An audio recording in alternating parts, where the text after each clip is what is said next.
Hello everyone, it's Seth, probably better known as Saffron Olive, and it's time for another daily dose of Dominaria United spoilers, and today, we got some good ones. We got a new Mythic Angel, which is kind of insane. We got my favorite card from the entire set so far, which means we should probably jump right into it. Start talking sweet new cards. Before we do, a couple of quick reminders. Number one, if you need some Dominaria United cards, you can get them from our awesome sponsor, Card Kingdom, over at cardkingdom.com/MTGGoldfish. And number two, if you want to keep up on all the latest spoilers, you should head on over to MTGpreviews.com. Anyway, let's talk Dominaria United. First up today, we got a really good white mythic in Serra Paragon. So Serra Paragon, 4 mana 3/4 flying angel. It says once during each of your turns, you may play a land from your graveyard or cast a permanent spell with mana value 3 or less from your graveyard. If you do, it gains when this permanent is put into the graveyard from the battlefield, exile it, and you gain 3 life.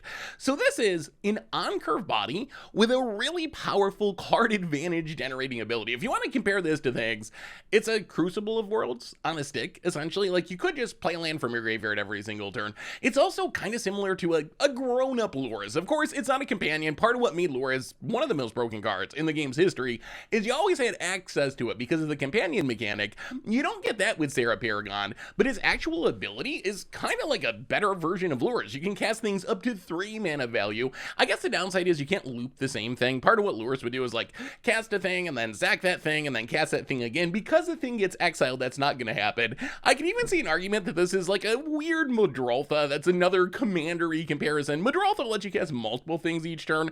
Serra Paragon, only one thing, but still, this is a good card. It's got a good rate. It's got a good ability. If you think about what this is actually going to do in Standard, my guess is this is the top end of some sort of aggro-style deck. Much like Lurrus itself, it's probably going to be at its most powerful on turn 5, even though it's a 4-drop. You can't just run it out on turn 4 and hope that it lives, but if you wait until turn 5, you can take and play it and then immediately cast a 1-drop from your graveyard, or you can play it and immediately make a land drop, like a Valving Wilds from your graveyard.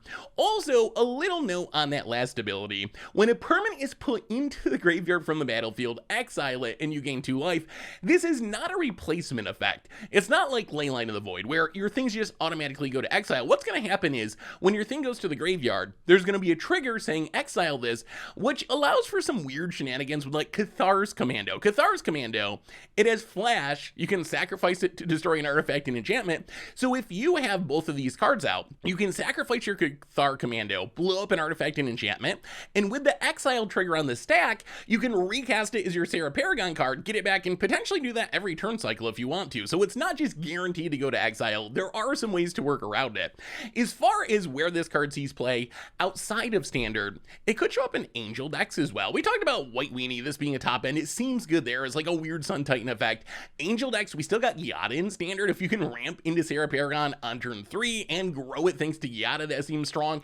It works well with the Righteous Valkyrie decks. We see these Righteous Valkyrie Angel life gain decks in Historic, a little bit in Pioneer. The only downside is at 4 mana, it is a little clunky with Collected Company itself, but still, it's an Angel, so it triggers Righteous Valkyrie, and as we've seen, Righteous Valkyrie is a huge payoff. If your opponent can't kill your Righteous Valkyrie, you're probably going to win, so they're going to try to kill it. If they kill it, you can use Serra Paragon to recast your Righteous Valkyrie and get the fun started again, so I think it's got potential there too. Also, speaking of that last ability, where your permanent's kind of temporary, if it dies again after you cast it from the graveyard, it's going to go away forever. Another way around this is to blink the things that you put into play with Serra Paragon. If you have Soul Herder or Ephemerate or Flicker Whips, whatever, you can blink the permanent that you cast from the graveyard, and that's going to get rid of that annoying if this goes to the graveyard, exile it text. And then if your thing dies, you can recast it again with Paragon to start a loop that way. Like casting Flicker Wisp from the graveyard to flicker itself just to make it into a real creature, that seems like it could be a play. The other place this card seems great is in Commander. So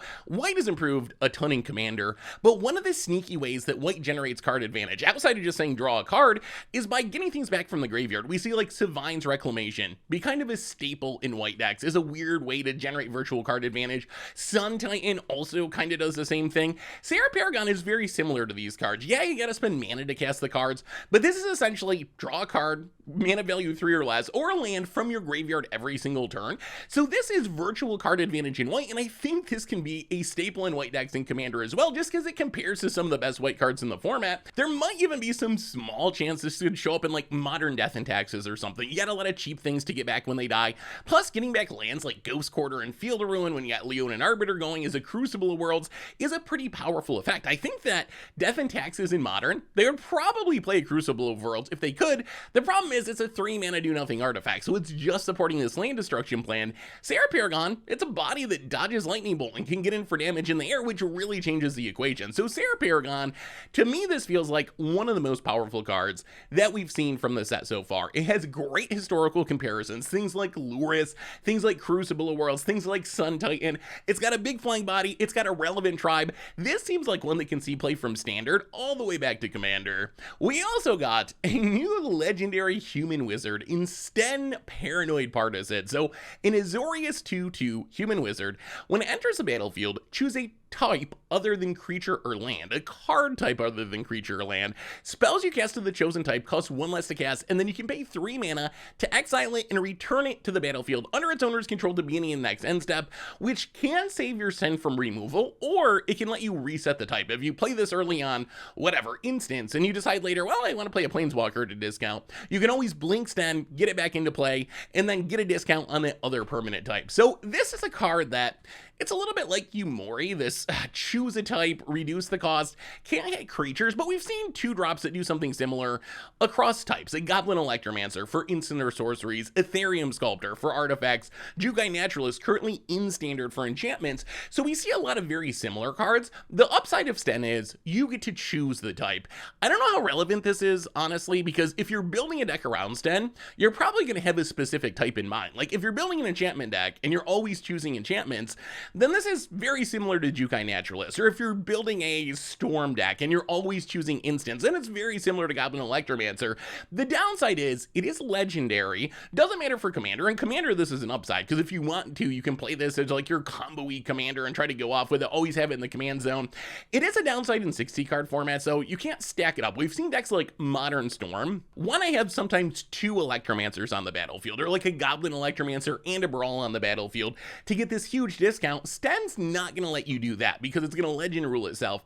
But still, I think this is a pretty powerful card. In Commander, there's also some really easy combos. Sensei's Divining Top in a Future Sight effect where you can cast stuff off the top of your library. You can top off the top of your library for free thanks to Stenn's discount naming artifacts, and then you tap top to draw a card and do it again, cast it with Future Sight for free, do it again, draw through your entire deck. And the exciting part about this is coming on your Commander. Like if you want to build around this in Commander, you're going to have one of your combo pieces always hanging out in your command zone, which is a really powerful way to assemble a 3-card combo. Even though it takes 3 cards, the fact that you get one of them for free at the start of the game every single game is a really, really big deal. So Stenn, I think this card's okay. I think if you want a cost reduction effect, if you're in the market for a Goblin Electromancer, if you're in the market for an Ethereum Sculptor, a Jukai Naturalist, this is definitely in the conversation. The legendary aspect gives it a little twist for Commander. Right now, I don't really see anything super explosive to do with it in Standard, but I would not be the least bit surprised if we find a deck in Future Standard where this naming artifact is a really, really big deal. We also got maybe my favorite card from the set so far, definitely my favorite legend from the set. This card is so cool. Ratadrabik of Urborg. So a 4-mana 3/3 legendary zombie wizard. It has vigilance in ward 2, so a bit of protection. It says other zombies you control have vigilance, so a lot of zombie text, but the big deal is this last ability. Whenever another legendary creature you control dies, create a token that's a copy of that creature, except it's not legendary and it's a 2/2 black zombie in addition to its other colors and types. So this is weird sacrifice legendary Panharmonicon. I know my brain always goes to Panharmonicon, but essentially if your legends die, you get them again. So if you have ETB triggers like Lord Xander, let's say, imagine like playing Xander, wrecking someone, sacking Xander, wrecking someone again by making him sacrifice, and then getting a token, which again is going to make your opponent discard, and again is going to make your opponent sacrifice once it leaves the battlefield and goes to the graveyard. Or like Quixote, you can get multiples going and make stuff indestructible, or Evelyn for even more value. So there's a ridiculous amount of shenanigans with this card. It gets even crazier if you have ways to double up the tokens. Like, let's say you have Anointed Procession out, a legend dies, you're gonna get 2 token copies of it.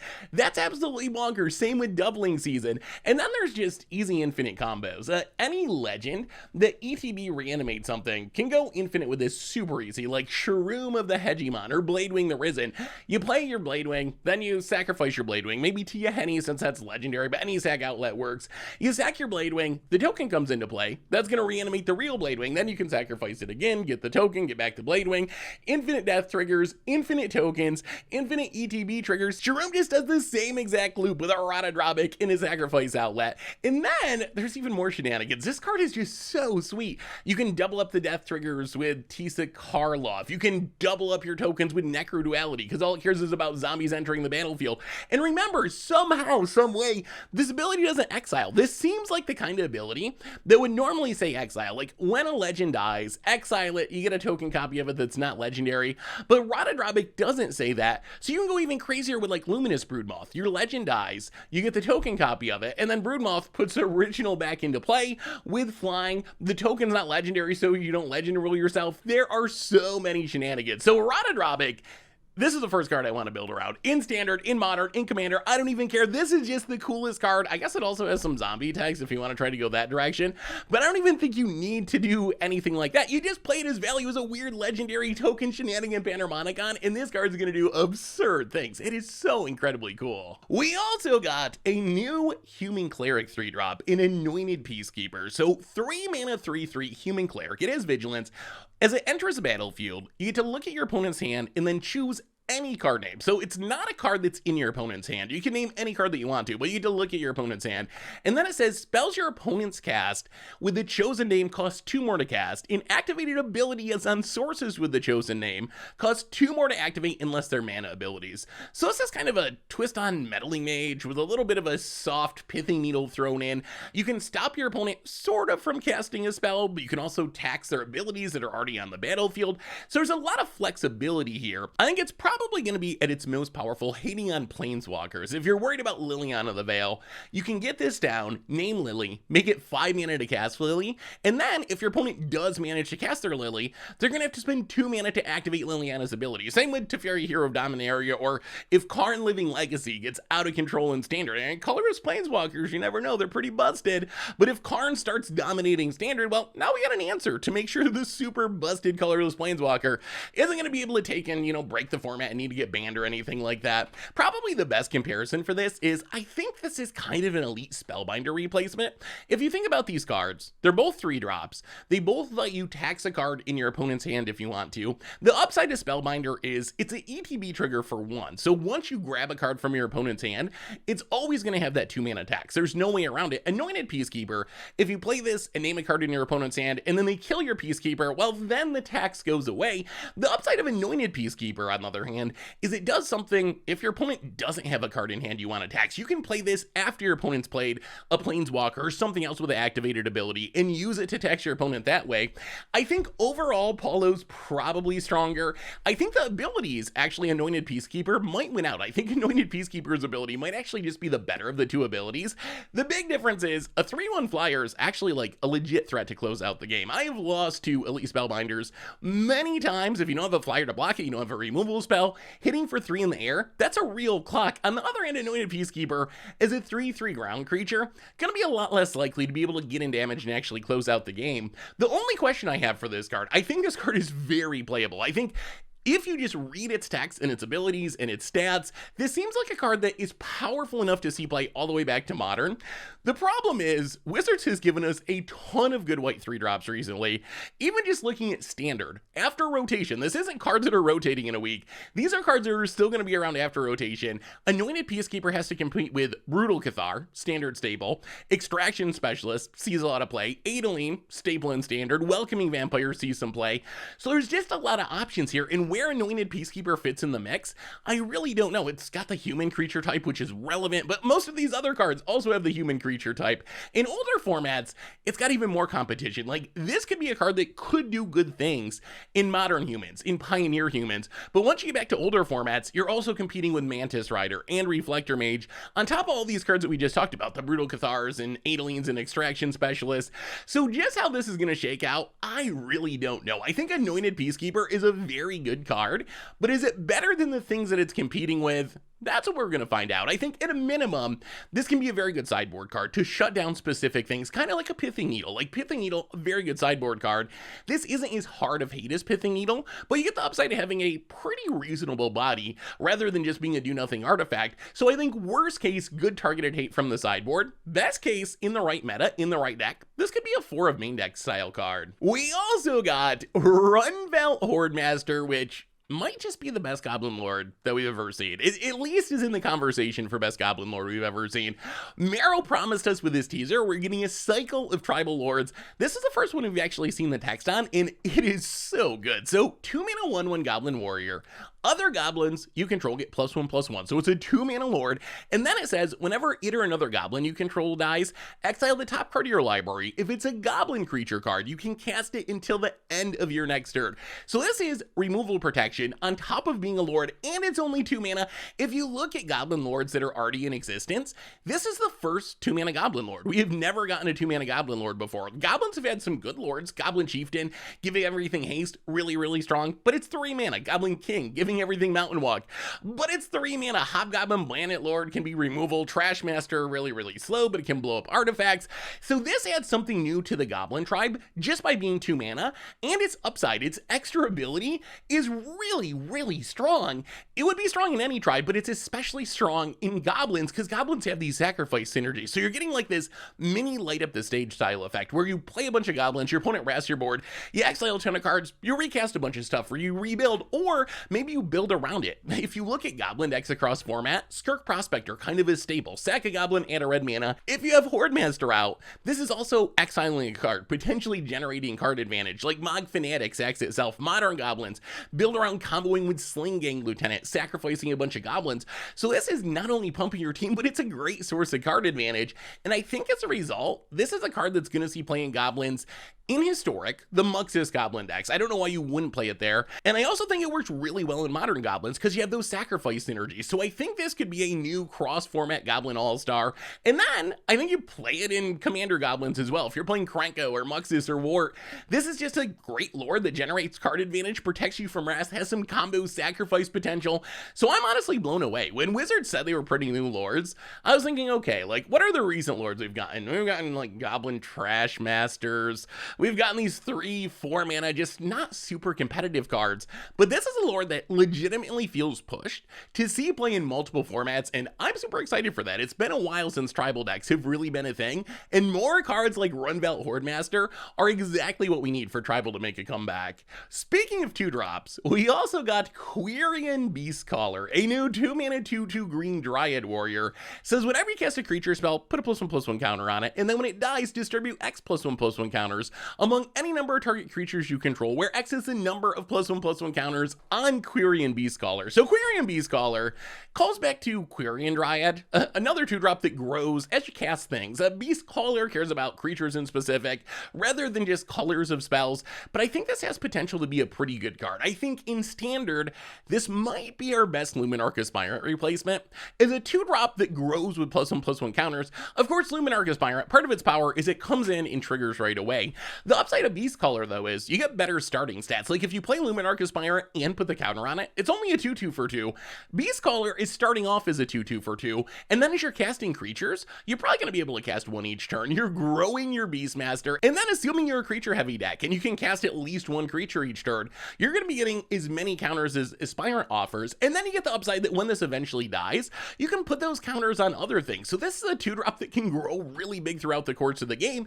As far as Standard is concerned, I think this can just be a good generic card. Like if you're playing a creature heavy mono green deck or Gruul deck or whatever, I think this is just fine. Like, on turn 2, it's a 2/2. The next turn, it should be at least attacking for 3, maybe even 4 if you can cast multiple creatures. But there's some additional synergies with certain cards and archetypes. One place I'm hyped about this is with Felkospara Ban. So Felkospara is a really powerful card, but it's been a little lacking in support. It wants just a lot of counters on things, so you can remove them and cast stuff off the top of your deck. Quirion Beastcaller is almost a combo. Like, if you're a super creature heavy deck, you can remove counters from it to cast creatures from the top of your deck, which will put counters on Beastcaller, so you can cast more creatures to get more counters, and have this pseudo, like, combo off the top of your deck future style turn. The other place this seems perfect is in any sort of modified style deck. Like, you play this on turn 2, turn 3, Kadama the Westry, counter on your Quirion Beastcaller, hit you, start ramping. It's also modified for stuff like Thundering Raju, so I think that those are the homes I'm most excited for, but I don't even think you need to build around it. Like I said, I think this is just a good 2-drop in a creature heavy deck. Once you get to older formats, you get more counter synergies. You get Hardened Scales, Winding Constrictors, Conclave Mentor. Seems like a perfect addition to those decks. And if you want to go to Commander or whatever, there's some combo potential too. Like, if you can infinitely cast creatures, you can make this infinitely big, and then maybe you sacrifice it and put all the counters on something else, or just attack with it. So like Burning Tree Emissaries with Cloudstone Curios, you keep looping these free creatures, infinitely big Quirion Beastcaller. Or there's combos with Temur Sabertooth and Commander, like Beastcaller as the grower, Temur Sabertooth, Dockside Extortionist, you keep picking up Dockside, you make infinite mana, you make an infinitely big Beastcaller. You can also do it with like a bunch of Mana Dorks and Village Bellringers, pick up Village Bellringers, play a ton, tap your Mana Dorks, use that to activate your Sabertooth, do it again, do it again, do it again, make a huge Beastcaller and win the game. So I think Quirion Beastcaller, it's just a good card. It's a 2-drop that gets big. It's got a good death trigger. If it sticks around, it's going to be the biggest thing on the battlefield. Seems great for standard, counters decks in older formats, and combo potential in Commander too. We also got member 4 of the Defiler cycle, the Black Defiler, Defiler of Flesh. So 4 mana 4/4 with menace as a Phyrexian Horror. Same ability as the rest of them. If you cast a black permanent, you pay 2 life to reduce the black cost by 1. And then when you cast a black permanent spell, target creature you control gets +1/+1 and gains menace until end of turn. So we've been talking about this cycle throughout spoiler season, and I gotta say, I think Defiler of Flesh is in the lower tier. Yesterday we talked about Defiler of Faith, and we ranked that as the least impactful so far. I think Defiler of Flesh is in that same range, like somewhere in the lower tier. I think Defiler of Vigor is still number 1 by a lot. Defiler of Dreams better than the other two, and then down at the bottom somewhere, Defiler of Flesh and also Defiler of Faith. So the upside of Defiler of Flesh is it is the cheapest of the bunch. It's only 4 mana. All the other Defilers we've seen are 5 mana, and a 4 mana 4/4 menace. That's not bad. You get a little evasion, and then if you're playing some aggro deck, you can cast some black stuff to give more things menace and get an even more damage. So that's not horrible. It's not a bad starting point. However, it has the least impactful ability. It's the only Defiler that has an ability that only impacts the board for 1 turn. Like, Defiler of Vigor counters on everything. Those stick around as long as your creatures stick around. Defiler of Dreams draws you a card that you can use in the future. Defiler of Faith, not a strong ability, but it makes a 1/1 token that remains on the battlefield. Defiler of Flesh gives you a small pump and a bit of evasion for a single turn. So its ability is the weakest, but it kind of makes up for that by being the cheapest. I think that this could be like the top end of some black aggro deck in standard. Tenacious Underdog, Graveyard Trespassers, Shieldred. Maybe this could be in your 4-drop slot where you just kind of like curve out and play efficient black things, and then hopefully use Defiler for a little pumping and evasion to close out the game.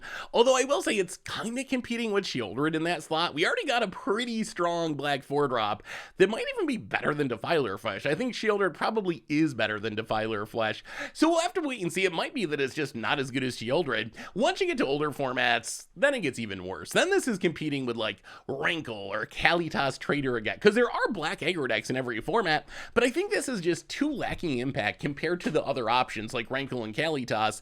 There is combo potential, like in Commander, if you can cast your Gravecrawler an infinite number of times, you can make your Defiler of Flesh or another creature infinitely big, all your creatures infinitely big. So there's some weird loops there that you could do, but overall I think Defiler of Flesh It's fine. It could be the top end of an aggro deck, but compared to some of the other Defilers, which were just so strong, especially the green one, but also the blue one, when you saw them, you're just like, wow, that is a really strong card. Defiler of Flesh didn't really give that reaction, so I think this is more of a okay finisher for an aggro deck, rather than a busted all-star. On the other hand, we got a card that I think is super good. In Haughty Djinn, a 3-mana star 4 with flying, it says its power is equal to the number of instant or sorcery cards in your graveyard, and then instant or sorcery spells you cast cost 1 less to cast. If you think about what this card is, it compares to a lot of really playable cards. So on level 1, it's an Enigma Drake that doesn't require you to be in 2 colors. Like, same exact stats, same exact ability, but it's more than that. It's also a slightly too expensive Brawl ability where you're getting a cost reduction on your instants and sorceries. And then we've seen in the not that distant past, like Tempest Djinn being a standard all-star that also works kind of the same way. So when you add all this together, I would be absolutely shocked if there was not a deck to take advantage of Haughty Djinn. Even if you look at the spells in standard, like, what does this want? It wants a bunch of cheap spells to fill the graveyard. We got a bunch of good ones. Fading Hopes, Considers, Timely Inferences, Make Disappears, Rona Vortex, so it's gonna be pretty easy to grow this into a real threat. And then we also got good creature support. Like, this works with the same stuff that you would play in a Ledger Shredder deck, and we've seen that be good. You got Delver of Secrets maybe on turn 1, you got Spectral Adversary, and then you just load up your deck with counter spells and bounce spells and interaction, and next thing you know, your creatures are just huge and evasive and smashing your opponent. So I could definitely see this being a huge finisher and a big part of some like mono blue Delver style deck in standard. Plus, it's an upgrade on Enigma Drake. We've seen Enigma Drake show up in like Drake tribal decks almost in older formats, not as like an all-star, but alongside Crackling Drake, where you just sling a bunch of spells, make your creatures huge. Haughty Djinn does that, but it's only in 1 color, and you get the upside of reducing the cost on your spells as well. So I think that's another option. So Haughty Djinn, you just add all this together, and this looks like a card that should be very good in standard, and I think people will probably even try it in like Pioneer and Explorer and Historic as well. Finally today, couple more uncommon legends. Rona returns, kind of a sweet payoff for some sort of Dimir Spellslinger deck, almost a grape shot that sits on the battlefield where you just drain your opponents out of the game, and it can come back from the graveyard if it dies. Lagomos, potentially repeatable tutoring, but requires sacking a lot of creatures or having them die in one way or another. On the other hand, it doesn't have much power, which is kind of annoying. A 3-mana 1/3 isn't super strong, even though it does make a token.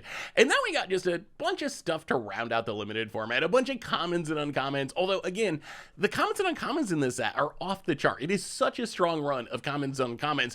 So even though these cards are on our random common and uncommon page, don't think of them as bad. Like Runic Shot, that could see play 1 mana, destroy a tap creature, maybe kick it to do some scrying. We got Wingmantled Chaplain for the Defender Matter Scene, Gaia's Might, a pump spell that's seen play in older formats, coming back at common. So even though there is commons and uncommons, the cards are super, super good.